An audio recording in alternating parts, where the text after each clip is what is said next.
అందరికీ నమస్కారం అండి. శుభోదయం, శుభమధ్యాహ్నం, శుభ సాయంత్రం, శుభరాత్రి. మీరు వింటున్నారు తెలుగు ఎన్ఆర్ఐ రేడియో. ఇది ప్రవాసాంధ్రుల గుండె చప్పుడు. మీ హృదయ ఆనందాన్ని తెలియపరిచే కార్యక్రమం. మీ ఆనందాన్ని, సంతోషాన్ని, అభిప్రాయాలను నాతో పంచుకునే కార్యక్రమం. ఆటో ఓనర్ నుండి ఆడి కారు వారి వరకు అందరూ నచ్చే మెచ్చే కార్యక్రమం కవితాలోకం. మీ దోస్తుల స్వాగతం. ఆత్మీయ శ్రోతలందరికీ ఇది మన కవితాలోకం. టాపిక్ ఏదైనా సరే టక్క వచ్చేస్తారు మన శ్రోతలు. కానీ ముందుగా ఒక్క 10 నిమిషాలు మనం ముచ్చరించుకుందాం. తర్వాత మీరందరూ కూడా ఫోన్ చేసి మీ అభిప్రాయాలు తెలియపరచాలని కోరుకుంటున్నాం. నేను మీ ఆత్మీయ వాఖ్యాత, మీ దోస్తు రవీందర్. మనము ప్రతిరోజు లేవగానే దేవుడికి నమస్కారం చేసుకుంటాం. తర్వాత స్నాన సంధ్యాలు అయిన తర్వాత బొట్టు పెట్టుకుంటాం. ఒకటి నుదుటిన బొట్టు పెట్టుకున్నాం అన్నది మన హిందూ సాంప్రదాయం అని చెప్పి మనం అందరం అనుకుంటాం. కానీ ఈ సాంప్రదాయాలన్నీ కూడా మనకు సనాతన ధర్మం, మన హిందూ ధర్మంలో మన నుంచి కూడా ఉన్నాయి. ఎందుకంటే ధర్మం, మన ఆచారం, మన వ్యవహారాలు, మన ఆరోగ్యం ఇవన్నీ కూడా ఒకదాని వెనుక ఒకటి మిశ్రమమై ఉన్నాయి. అందుకని మన ధర్మం ఏం చెప్పిందో మనం పాటిస్తాం, అదే ఆచరిస్తాం, అదే అనుసరణీయం, అందరికీ కూడా ఆచరణీయం. దోస్తు రవీందర్ చెప్పే మాటే కాదండి, ఇది అందరూ ఆచరించాల్సిన మాట కూడా. ఎందుకంటే అందరి మాటే దోస్తు రవీందర్ మాట. దోస్తు రవీందర్ అందరి అభిప్రాయ ఏకీకరణతో చేసి పెట్టేటువంటి మాట ఇది కదా. బా ఏం చెప్పేవారు అనుకుంటున్నారా? చెప్తాడండి, ఏం చెప్పేవాడే దోస్తు రవీందర్. సరే, ముఖ్యంగా ఒక్క విషయం మనం ముచ్చరించుకునే ముందుగా, అడ్డబొట్టేనా, నిలువు బొట్టేనా, ఏ బొట్టేనా బొట్టు బొట్టే. అది మనకు నచ్చే బొట్టు, మనం మెచ్చే బొట్టు, మనం ఆచరించే బొట్టు. ముఖ్యంగా ఈరోజు ఈ బొట్టు గురించి మాట్లాడేటప్పుడు మనము ఏది అనుకుంటామంటే, బొట్టు పెట్టుకోవటం వలన ఫలితాలు భావోగ్రాణ స్వయం సంధిహి అంటే నాసిక పైభాగం మృకుటి మధ్య భాగం కలుపుకునే చోట పెట్టుకోవాలి బొట్టు అనే అర్థం. గంగా, యమున, సరస్వతి లేక సూర్య, చంద్ర, బ్రహ్మ అని పిలువబడే 3 ప్రధాన నాడులు కలుస్తాయి అక్కడ. దానినే త్రివేణి సంగమం అని కూడా అంటాము. ఇది పీయూష గంధికి అనగా ఆజ్ఞా చక్రానికి అనుబంధ స్థానం. ఇదే జ్ఞాన గ్రంథి అని కూడా పిలువబడుతుంది.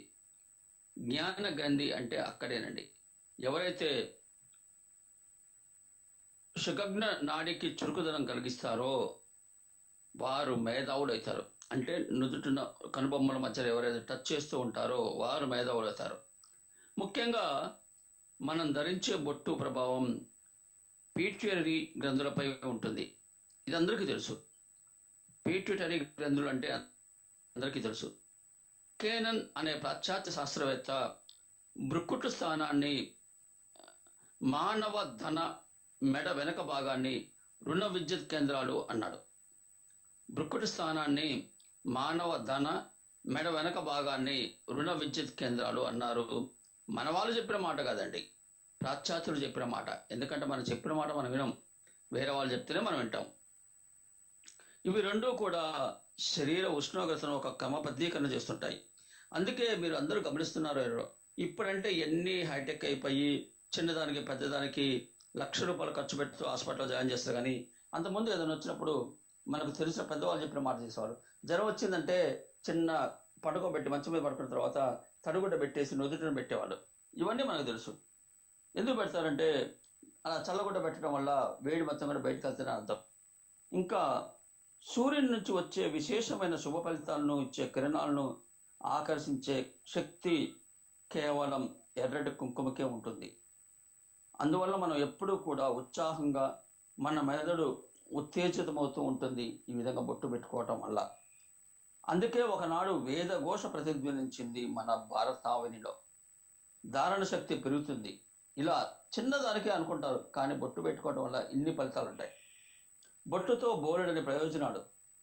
పైన పేర్కొన్న కీలక సున్నిత నాడులను తీక్షణమైన సూర్యకిరణాల నుండి కాపాడుకునేందుకు కుంకుమ ధరించాలి.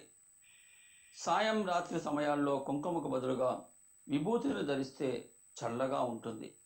విభూతి వల్ల రక్త ప్రసరణ చాలా బాగా జరుగుతుంది. శరీర ఉష్ణోగ్రతలు నియంత్రించబడుతుంటాయి.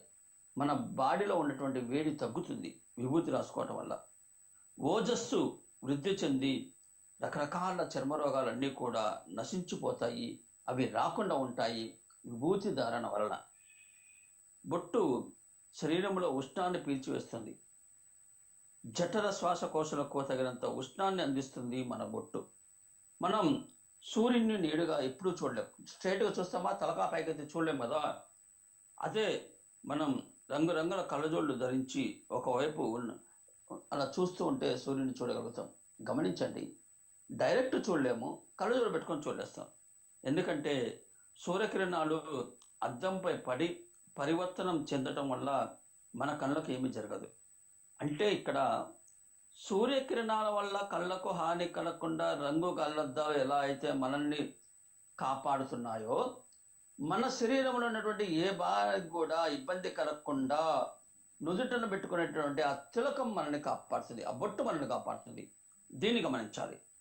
ఇది భృకుటి స్థానంలో జ్ఞాననాడికి హాని కలగకుండా మానవుడిని కాపాడుతూ ఉంటుంది. ఇవన్నీ మనకు పెద్దలు చెప్పిన మాటలు. చిన్న విషయమే, కానీ ఎంతో విలువైన విషయాలు ఇవన్నీ వాళ్ళు పాటిస్తున్నారంటే పాటించట్లేదు. దృష్టి దోషం తగలకుండా బొట్టు పెట్టుకుంటారు. మనుషుల్లో కొందరు మనకు తెలుసు క్రూర స్వభావం కలిగిన వాళ్ళు ఉంటారు. వారు ఎల్లవేళలా కొంతమంది ఇతరుల మీద అసూయ ద్వేషాలతో రగిలిపోతూ ఉంటారు. ఇతరుల వినాశనాన్ని కోరుకుంటూ ఉంటారు. వారి మనసులోని చెడు ఆలోచన ప్రభావం అంతా వారి చూపుల ద్వారా ఇతరులపైన ప్రసరిస్తూ ఉంటుంది. దీనినే దృష్టి అంటారు, జిష్టి అంటారు సామాన్య భాషలో. మానవ శరీరంలో అన్ని భాగాల కన్నా ముఖ భాగమే అత్యంత ప్రధానమైనది. ఎవరితో మాట్లాడాలన్నా ముఖం చూసే మాట్లాడగలుగుతాం.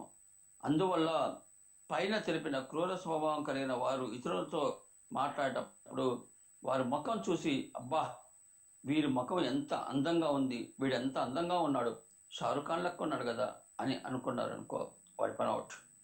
అలా వారి అసూయ చూపుల ద్వారా ఎదుటి వారిలోకి ప్రసరించి క్షణంలో వారికి తలనొప్పి కలగటం, ఎంతసేపటికి కానీ అది తగ్గకపోవటం నిత్య జీవితంలో మనం అందరం గమనిస్తూ ఉంటాం.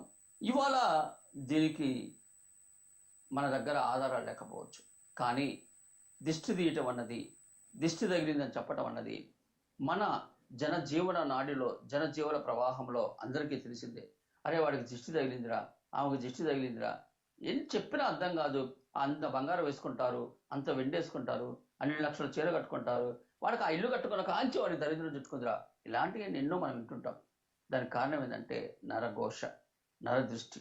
దాని నుంచి తప్పించుకుంటానికి కూడా బొట్టు ఎంతో ఉపయోగపడుతుంది. బొట్టు పెట్టుకుంటే దృష్టి దోషం ఎలా నివారించబడుతుందని మీకు సందేహం రోజు. ముఖ్యంగా బొట్టు ఎర్రగా నిండుగా కళకళలాడుతూ ప్రకాశిస్తూ ఉండటం వల్ల ఇతరులు మన ముఖంలోకి చూడగానే వారి దృష్టిని ముందుగా ఈ బొట్టే ఆకర్షిస్తుంది.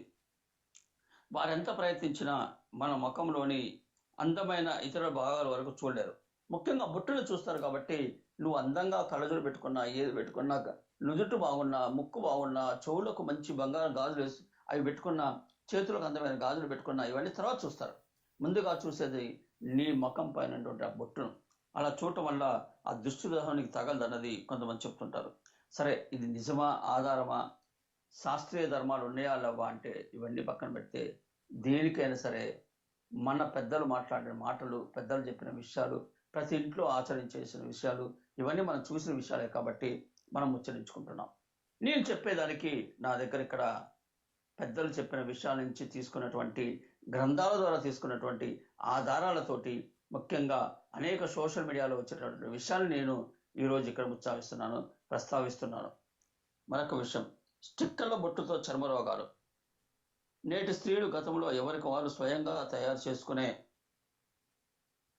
విధంగా కుంకుమ ధరించేవారు. కానీ ఈనాడు అలా లేదు. ఇలా లేకపోవడం వల్ల చాలా ఇబ్బందికరమైన పరిస్థితులు వస్తున్నాయి. ఇవన్నీ కూడా రాకుండా ఉండాలంటే మనం నుదుటిన బొట్టు పెట్టుకోవాలి. ఆ బొట్టు పెట్టుకోవటం అనేది కూడా, బొట్లు కూడా రకరకాల బొట్లు ఉంటాయి. ఆ బొట్లలో ముఖ్యంగా మనము చాలా మందికి చాలా విషయాలు తెలుసు, కానీ ఇంకా డెప్త్గా వెళ్ళేసి మీ దోస్త్ రవీందర్, ఎందుకంటే దోస్త్ రవీందర్ కార్యక్రమం అంటే ఒక నూతనత్వం ఉండాలి. దోస్తు రవీంద్ర కార్యక్రమం అంటే ఇంకా కొద్దిగా తెలుసుకోవాలనే ఆసక్తి అందరికీ ఉండాలి. ఇతను వచ్చాడు ఏదో చెప్తాడు, అది ఏంటిది అన్నది మన దగ్గర ఉండాలి. మన దగ్గర సత్తాలైనప్పుడు ఒక్కసారి వింటారు, 2 సార్లు వింటారు, 10 సార్లు వింటారుగా. అందుకనే ముఖ్యంగా బొట్లలో కూడా వడగల్, టెనగల్, అదేంటండి వడగల్ టెనగల్ ఏంటంట, ఇవి కూడా ఒక సాంప్రదాయమైన బొట్టుకు సంబంధించిన విషయాలే ఈ పదాలు. వడగల్ అంటే నార్త్ ఇండియన్ వైష్ణవుడు అని అర్థం. అదే టెనగల్ అంటే దక్షిణ వైష్ణవుడు అని అర్థం. ఇవి ఆ ఆచారాల ప్రకారం పట్టుకునే బొట్ల గురించి మనకు ప్రస్తావించబడింది అనమాట. వడగల్ టెనగల్ అని. ఇవన్నీ కూడా చాలా మందికి తెలియదు, కానీ తెలియదు చెప్పడమే దోస్తు రవీంద్ర ప్రత్యేకత కదా. ఇంకా చెప్పాలంటే ఈ టెంకాయ అంటాం కదా, టెంకాయ అంటే కొబ్బరికాయ. ఈ టెంకాయ అన్నది కూడా మనకు టెన్ అంటే దక్షిణం వైపు, అంటే మనకు కొబ్బరికాయలు ఎప్పుడు కూడా అంతకుముందు కేరళ వైపు నుంచే దొరికాయి. ఇప్పుడంటే అన్ని చోట్ల కూడా కొబ్బరి చెట్లు ఉన్నాయి, కొబ్బరికాయలు కాస్తున్నాయి. కానీ గతంలో మనకు కొబ్బరికాయలు రావాలంటే కేరళ వైపు నుంచి వచ్చేది టెంకాయ, అలా దానికి వచ్చింది అన్నమాట పదులు. ఇంకా మనం చెప్పాలంటే కొన్ని విషయాలు ప్రస్తావించుకుంటే, అడ్డబొట్టువాడు లింగడు, నిలువు బొట్టువాడు రంగడు. అడ్డబొట్టువాడు లింగడు, నిలువు బొట్టువాడు రంగడు. లింగడికి రంగడికి భేదమా, రంగడికి లింగడికి భేదమా, దేవుడి పేరు లేదైనా గమ్యం అక్కటే. ఇది మనకు మొదటి నుంచి కూడా నేర్పిన విషయం. సామాన్య సరళమైన భాషలో, ఇది పల్లె భాషలో చెప్పినటువంటి వచన కవిత్వాలు ఇవి. అడ్డబొట్టు, నిలువుబొట్టు, లింగడైనా రంగడైనా ఒకటే. వాళ్ళు ఏదైనా ధర్మాన్ని ఆచరించమని చెప్పారు, అదే మనం ఆచరిస్తున్నాం. ముఖ్యంగా మనం వైష్ణవులు ధరించే బొట్టు గురించి మాట్లాడుకుంటే అది నిలువుగా ఉంటుంది. 2 తెల్లటి గీతలు శ్రీ మహావిష్ణువు పాద పద్మాలను సూచిస్తే, ఎర్రటి గీత మహాలక్ష్మిని సూచిస్తాయి. వీటిని ఊర్ధ్వ ఉండాలుగా మనం వ్యవహరిస్తూ ఉంటాము. ముఖ్యంగా ఇందాక చెప్పినట్టుగా వైష్ణవ గురించి మనం మాట్లాడుకున్నాం. శైవ ఆరాధనలో విభూతిని 3 అడ్డగీతలుగా భావిస్తాం.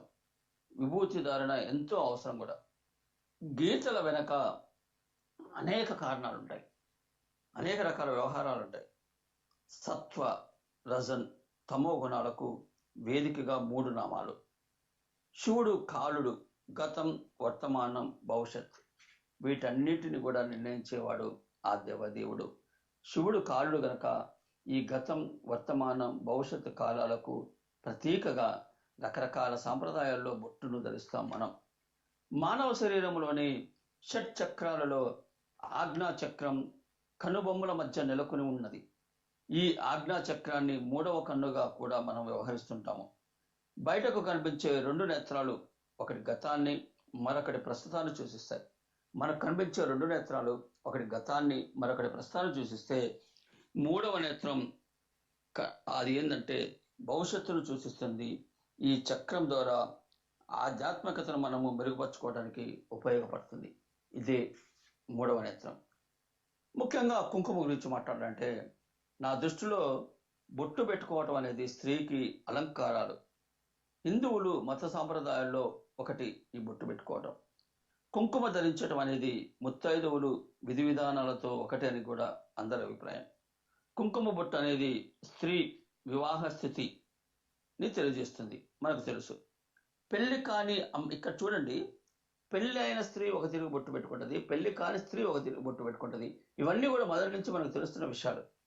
పెళ్లి కాని అమ్మాయిలు నుదుటి కింద కుంకుమ బొట్టు పెట్టుకుని పెడతారు. అలా నుదుటి కింద పెట్టుకుంటే ఓహో వీళ్ళకి ఇంకా ఈ అమ్మాయికి ఇంకా పెళ్లి కాలేదని అర్థం. పెళ్లి అయిన వాళ్ళు పాపిటిలో కుంకుమ పెట్టుకుంటారు. ఇది పాపిటిలో కుంకుమ పెట్టుకుంటే ఈ అమ్మాయి పెళ్ళేదని అర్థం. ఇలా నుదుటి కింద పెట్టుకోవడానికి, పాపిట్లో పెట్టుకోవడానికి కూడా రకరకాల కారణాలు ఉంటాయి. అవన్నీ మన సాంప్రదాయాల్లో ఉన్నాయి. ఇవన్నీ మనం గమనిస్తున్నాం. దీంతో పాటుగా మనం ఇంకోటి చెప్పాలంటే, నుదుటి భాగానికి అధిపతి వాడు కుజుడు, అంటే అంగారకుడు. అంగారకుడిని అగ్నిదేవుడు అని కూడా అంటాము. సింధూర వర్ణముతో అగ్నిదేవుణ్ణి అగ్ని రూపంలో పోల్చడం జరుగుతుంది. మనం నుదుటి మీద ఎర్రటి బొట్టు అలా మనం చూస్తుంటాం. అగ్నిదేవుడు వల్లే అలా ఉందని కూడా మనం అంటాం. ముఖ్యంగా ఎర్రటి బొట్టు పెట్టుకోవటం దానివల్లనే జరుగుతుంది. బొట్టు ఎర్రదనం అన్ని విధాలు కూడా మనకు ఉపయోగపడుతుంది, చాలా మంచిగా ఉంటుంది. మనకు తెలిసినంత వరకు హిందూ ధర్మంలో ప్రతి క్రియకు కూడా ఒక అర్థం, ఒక పరమార్థం ఉంటుంది. ప్రతి పనికి ఒక అర్థం, పరమార్థం ఉంటుంది. ముఖ్యంగా గతంలో భర్త చచ్చిపోయిన స్త్రీ బయటికి రాకుండా ఇంట్లో ఉండే వ్యక్తులు వాళ్ళు. దానికి రకరకాలుగా హిందూ ధర్మం మీద దాడి చేశారని అంటారు. కానీ నేను చాలామంది పెద్దల్ని ఒక ఈ విషయం గురించి ఒక 60 నుంచి 70 మంది పీఠాధిపతుల దగ్గర నేను సంప్రదించడం జరిగింది గతంలో. అసలు వితంతువును ఎందుకంటే అలా ఉంచారు? అదేంటంటే వారు చెప్పిన విషయాలు చాలామంది అఘోర పీఠాధిపతులు కానీ, కొంతమంది సాధు సంతులు కానీ, కొంతమంది వైష్ణవ సాంప్రదాయాన్ని ఆచరించే వాళ్ళు, శైవ సాంప్రదాయాన్ని ఆచరించే వాళ్ళు, వీళ్ళందరినీ నేను కనుక్కున్నప్పుడు వాళ్ళు చెప్పిన మాట ఒకటే: మన ధర్మం ఆరోగ్యాన్ని కూడా పరిరక్షిస్తుంది. ఆ రోజుల్లో ఇంకా ఎక్కువ ఉష్ణం ఉండేది. మహిళ చాలా వరకు కూడా అంతమంది పొలం పనులు కూడా మగవాళ్ళే చేసేవాళ్ళు. మహిళ ఇంటి పని వరకే చేసేది. అలాంటి మహిళ భర్త చచ్చిపోయిన తర్వాత ఎండలో పనిచేసేటప్పుడు బొట్టు లేకపోవటం వల్ల అనేక రకాలైనటువంటి రుగ్మతులు వచ్చేసి చనిపోవటం జరుగుతుంది. దాని నుంచి కాపాడుకోవడం కోసమే ఇంటి పని చేస్తూ ఇంట్లో ఉండేవాళ్ళు ఉదయం పూట. సాయం సంధ్య సమయంలో ఉదయం పూట సమయంలో వాళ్ళు బయటకు వచ్చి పనులు చేసుకునేవాళ్ళు. మధ్యాహ్నం పూట సమయంలో మాత్రం ఇంట్లోనే ఉండేవాళ్ళు. ఎందుకంటే బొట్టు ధరించేవారు కాదు కాబట్టి సూర్యరశ్మి వాళ్ళ మీద పడకుండా ఉండటం కోసం ఆ విధంగా చేసేవాళ్ళని మనకు ఉన్నటువంటి చాలా మంది పెద్దలు, పీఠాధిపతులు, అఘోర స్వాములు, తర్వాత ఋత్వికులు, వేదం తెలిసిన వాళ్ళు, చాగంటి లాంటి వాళ్ళు, తర్వాత మా గురుతుల్యులు, నా దైవ సమానులు, నేను సహస్రంగా ఎప్పుడు నమస్కరించినటువంటి చెమ్మపూడి శ్రీరామూర్తి లాంటి గారి పెద్దలు చెప్పిన విషయాలు ఇవి. మన ఆచారం ఏది కూడా ఒట్టిగానే రాలేదు. వాళ్ళు ఎన్నో విషయాలు ఎంతో క్రోడీకరించి చేసిన వాటి నుంచి మనం తెలుసుకున్నాం. ఇలాంటి ఎన్నో విషయాలు మనకు తెలుస్తున్నాయి. ముఖ్యంగా ఈనాటి యువత బొట్టు పెట్టుకోవడం మర్చిపోయింది. మహిళలు చిన్న స్టిక్కర్ పెట్టుకుంటున్నారు. అది కరెక్ట్ కాదు. మీ ఆరోగ్యాన్ని మీరు కాపాడుకోవాలనుకున్నా కూడా బొట్టు పెట్టుకోండి. బయట తిరిగే వారు కంపల్సరీ బొట్టు పెట్టుకోవాలని కోరుకుంటున్నాం. ముఖ్యంగా చాలా మంది అనొచ్చు, కొంతమంది ముస్లిం మహిళలు ఉన్నారు కదండి, వాళ్ళు అసలు బొట్టు పెట్టుకోరు కదని. వాళ్ళు వాళ్ళ సాంప్రదాయాన్ని పాటిస్తున్నారు. వారికి సహస్ర నమస్కారాలు. వారు ఏం చేస్తారంటే వారి వేషధారణ మనకు తెలుసు. అలా ఉన్నప్పుడు వారి శిరస్సు మీద, వారి నుదుటి మీద డైరెక్ట్గా సూర్యకిరణాలు పడవు. దానివల్ల వారికి ఏమీ కాదు. అలాంటి సాంప్రదాయాన్ని గౌరవించే వారందరికీ కూడా శతకోటి సహస్ర నమస్కారాలు. మన ఆచారాలు, వ్యవహారాలు అన్నీ కూడా అలాగే ఉన్నాయి. మనం కూడా మన పెద్దలు ఏ ముస్లిం స్త్రీ అయినా, ఏ ముస్లిం యువకుడైనా, చిన్న 10 సంవత్సరాల కుర్రోడైనా, 3 సంవత్సరాల కుర్రోడైనా వాళ్ళ తల్లిదండ్రులు చెప్పింది పాటిస్తారు, వాళ్ళ పెద్దలు చెప్పింది పాటిస్తారు, వాళ్ళ ఆచార వ్యవహారాలు పాటిస్తారు, ఖచ్చితంగా నమాజ్ చదువుతారు. అది వాళ్లకు చిన్నప్పటి నుంచి వాళ్ళ తల్లిదండ్రులు, వాళ్ళ కుటుంబ సభ్యులు నేర్పుతున్నటువంటి వ్యవహారం. వారికి ఎప్పుడు కూడా మనం సహస్ర నమస్కారాలు చేస్తూ ఉండాలి. దాంతోపాటుగా మనం కూడా రకరకాలుగా చెప్పే వ్యక్తుల గురించి కాదు, మన సాంప్రదాయాలు, మన తల్లిదండ్రులు మనకేం చెప్పారు దాన్ని మీ పిల్లలు చెప్పండి. మీ తల్లిదండ్రులు మీతోటి ఏం చేయించారు మీరు అవి చెయ్యండి ఫస్ట్, తర్వాత మీ పిల్లలతో చేయించండి. అవి చేయించకపోవడం వల్ల ఎన్ని జరుగుతున్నాయి నా వ్యక్తిగత అభిప్రాయమే కాదు, సకల జనులు ఉన్నటువంటి అందరూ నమ్మేటువంటి ఎంతో మంది పెద్దల అభిప్రాయం అది. అందుకని ఈరోజు ఒక చిన్న బొట్టు గురించి ఈ విషయాలు చెప్పాల్సి వచ్చింది. బొట్టు అన్నది చిన్న పదం కాదు, అది మన శరీరానికి సంబంధించింది, మన ఆరోగ్యానికి సంబంధించింది, మన ధర్మానికి సంబంధించింది, మన అనారోగ్యాల నుంచి బయటపడటానికి సంబంధించింది. అందుకని మీరు మీ నడవడికలో, నడకలో, వేషధారణలో, భావాలలో, మాటల్లో, ఆలోచనలో, అభిప్రాయాల్లో ఎక్కడ కూడా దీనిని వ్యతిరేకించకుండా మీరు నుదుట తిలకాన్ని ధరించి బొట్టును ధరించండి. అది అడ్డబొట్ట, నిలువు బొట్ట, అమ్మవారు ఇప్పుడు చూస్తాం, మనం తిరుపతి వెళ్ళినప్పుడు నామాలు పెట్టుకుంటాం, శివాలయానికి వెళ్ళినప్పుడు అడ్డబొట్టు పెట్టుకుంటాం. అదే కనుక మనము మన భద్రకాళి టెంపుల్కి వెళ్తాం వరంగల్లో, అక్కడ ఒక రకమైన బొట్టు పెడతారు. ఉజ్జయిని టెంపుల్కి వెళ్తాం, ఒక రకమైన, అంటే ఒక్కొక్కడ ఒక తిరుగు బొట్లు పెడతారు. ఏ బొట్టు అయినా ఒకటే, నీ ధర్మాన్ని కాపాడేది, నువ్వు ఆరోగ్యం ఉండటానికి పెట్టేదే ఆ బొట్టు. దాన్ని అందరూ పాటించాలని కోరుకుంటూ ఒక మంచి పాట విందాము. అది దైవ కార్యక్రమంలో పాల్గొందాం.